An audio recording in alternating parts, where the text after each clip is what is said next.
नमस्कार, स्वागत है आपका न्यूज बाइस्कोप में। मैं हूं आसिया। लोकसभा चुनाव के लिए बीजेपी की पहली लिस्ट जारी हुई और झारखंड के जो सीटों की घोषणा हुई है, जिसमें कैंडिडेट की घोषणा हुई है, उसके बाद 3 सीटों जो 11 सीटों की घोषणा की बीजेपी ने और 3 सीटों को छोड़ा है। उन सीटों पर मंथन काफी चल रहा है कि आखिर उस सीट पर कौन होगा, किसकी दावेदारी होगी। लेकिन इन सब के बीच फिलहाल राज्य में अभी राज्यसभा के चुनाव होने हैं, तो राज्यसभा के चुनाव में कौन वो चेहरा होगा, बीजेपी किसे आगे करने वाली है और महागठबंधन की तरफ से कौन उम्मीदवार होगा, इस पर मंथन चल रहा है। यानी यूं कहें कि लोकसभा चुनाव की सरगर्मी के बीच में राज्यसभा चुनाव को लेकर भी राज्य में सियासी हलचल बढ़ी हुई है। इस वक्त हमारे सहयोगी मदन जुड़े हुए हैं।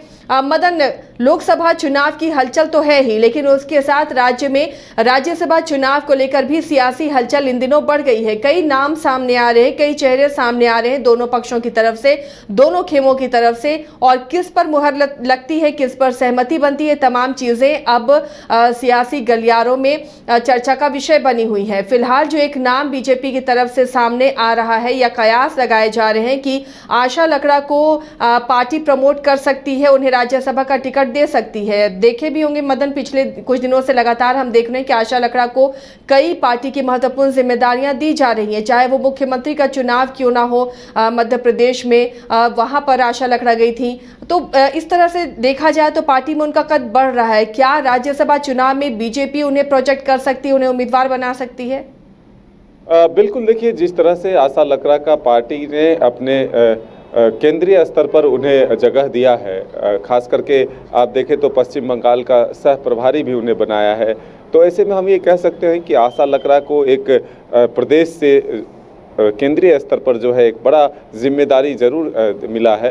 लेकिन अब जो उम्मीदवार के तौर पर राज्यसभा के लिए नाम है, वो सबसे आगे आशा लकड़ा का चल रहा है। हालांकि बीजेपी में आखिरी वक्त भी जो है नाम बदले जाते हैं, तमाम जो राजनीतिक समीकरण है उसको देख कर जो है निर्णय लिया जाता है। खास करके अभी लोकसभा चुनाव होने हैं, तो ऐसे में तमाम वर्गों के जो है उम्मीदवार को शामिल करना होता है। तो आप देख रहे हैं कि जो राज्यसभा सीट खाली हुआ, समीर उरांव को जो है लोकसभा सीट लोहरदगा से उम्मीदवार बनाया गया। तो ऐसे में कई नाम और हैं जो चर्चा में हैं। अब जो नाम सामने आए हैं उसमें बालमुकुंद सहाय और प्रदीप वर्मा के नाम भी आ रहे हैं, उन्हें भी राज्यसभा का उम्मीदवार जो है बनाया जा सकता है। तो फिलहाल आज केंद्रीय चुनाव समिति की बैठक दिल्ली में होनी है और इसमें 3 लोकसभा की सीट जो झारखंड के अभी बाकी हैं, फिलहाल एक सीट तो आजसू के खाते में जाता हुआ दिख रहा है। तो अब आजसू की तरफ से किसे उम्मीदवार बनाया जाता है, ये इसके लिए भी इंतजार है। लेकिन 2 सीट जो महत्वपूर्ण है बीजेपी के लिए, चतरा और धनबाद, इन दोनों सीटों के उम्मीदवार के नाम पर भी मंथन जो है आज दिल्ली में होने वाले हैं। प्रधानमंत्री भी उस बैठक में शामिल होंगे, इसकी भी जानकारी मिल रही है। तो हो सकता है 2 दिनों के भीतर जो है उम्मीदवारों के नाम की घोषणा हो जाए।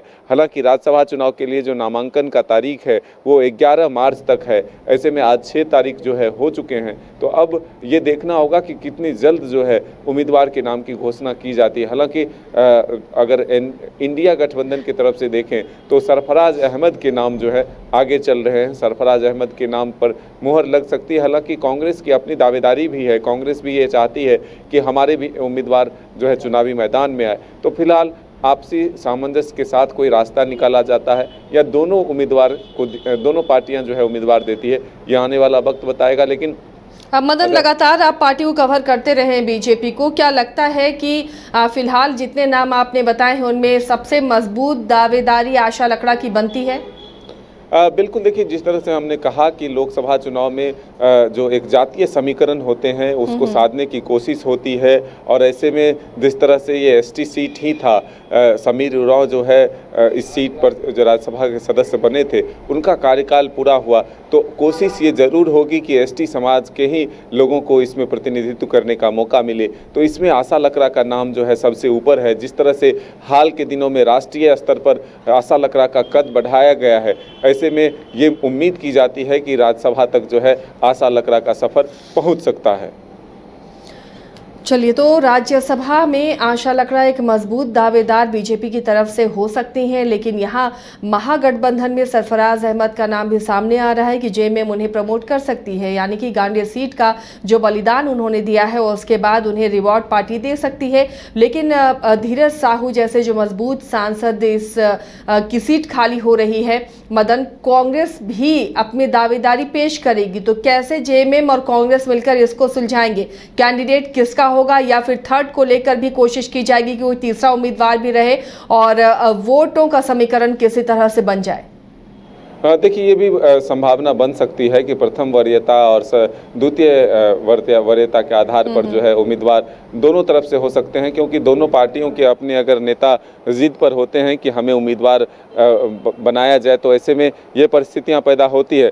लेकिन देखिए, फिलहाल कांग्रेस और जेएमएम दोनों जो है वो केंद्र की सरकार के निशाने पर है, तो ऐसे में दोनों मिलकर साथ मिलकर चलना चाहते हैं। केंद्र के खिलाफ जो लड़ाई है उसमें आप देख रहे हैं कि झारखंड के जो पूर्व मुख्यमंत्री हैं हेमंत सोरेन फिलहाल सलाखों के पीछे हैं। ऐसे में बीजेपी के निशाने पर जो है वो इंडिया गठबंधन है, तो इधर से भी जेएमएम और कांग्रेस मिलकर उसका मुकाबला करना चाहती है। तो ये अभी फिलहाल लोकसभा चुनाव से पहले ये कोशिश ज़रूर होगा कि माहौल ना बिगड़े, जो गठबंधन है वो और मजबूत हो। इसलिए सीट शेयरिंग से लेकर के राज्यसभा के उम्मीदवार तक दोनों चीज़ों को सुलझाने की कोशिश ज़रूर होगी। आप देख रहे हैं कि लगातार जेएमएम के नेता जो हैं वो दिल्ली दौरे पर जा रहे हैं, कांग्रेस के आला कमान से मिल रहे हैं, और उसके बाद कांग्रेस के जो 4 मंत्री हैं वो अपने प्रदेश अध्यक्ष और प्रभारी के साथ मिलते हैं, सीटों को लेकर के मंथन होती है।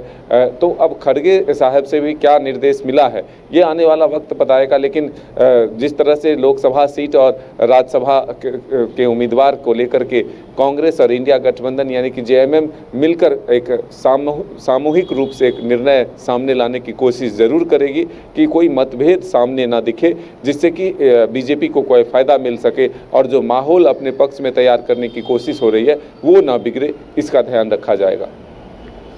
चलिए, तो कोशिश होगी कि जो महागठबंधन है वो अभी राज्यसभा चुनाव में आपस में किसी तरह का मतभेद ना हो, ताकि लोकसभा चुनाव में मजबूती के साथ एनडीए का या बीजेपी का मुकाबला करे। बहुत बहुत शुक्रिया मदन इस तमाम जानकारी के लिए।